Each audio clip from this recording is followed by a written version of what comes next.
మూడో తరగతి, నాలుగో తరగతి, 10th క్లాస్ అవ్వాలి, అది అడ్డం, పెద్ద అడ్డం అనమాట ఈ తల్లి బెంగ. ఇంకా ఆ 10th క్లాస్ కూడా అయిపోయింది అనుకోండి, ఇంటర్మీడియట్ ఎంసెట్లో సీట్ రావద్దు, లేకపోతే మరి అలాగే భవిష్యత్తు ఏముంది అసలు. అందుకే టెక్నో స్కూల్లో చేర్పించారు, 2 ఎకరాలు అమ్మేసి చేర్పించారు.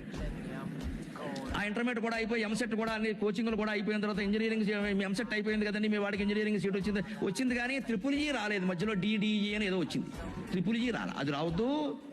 ట్రిపుల్ ఈ కూడా వచ్చేసింది కూడా బాగుందండి, మంచి సీట్ వచ్చిందంటే వచ్చిందండి, ఇంజనీరింగ్ అవ్వాలి కదండి, క్యాంపస్ ఇంటర్వ్యూ అవ్వాలి, ఉద్యోగం రావాలండి.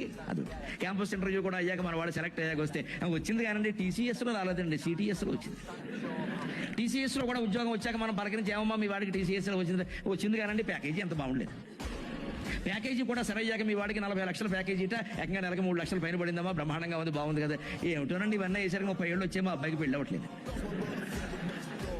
ఏదో మొత్తం మీద కష్టపడి ఈ గంట దగ్గర బొంతను ఒక దాన్ని తీసుకొచ్చి కట్టి పారేశాక పెళ్లి కూడా ఈ క్యాటరింగ్ పెట్టాక మనం భోజనానికి వెళ్ళి మొత్తం మీద పెళ్లి చేసేసారండి అంటే బాగుందండి, బాగుంటుంది, దంపతులు బాగుండాలి కదండి. మళ్ళీ అది కూడా ఇక్కడ పెళ్లినాడే సెంటిమెంట్, మన కాలం కాదండి అంటూ.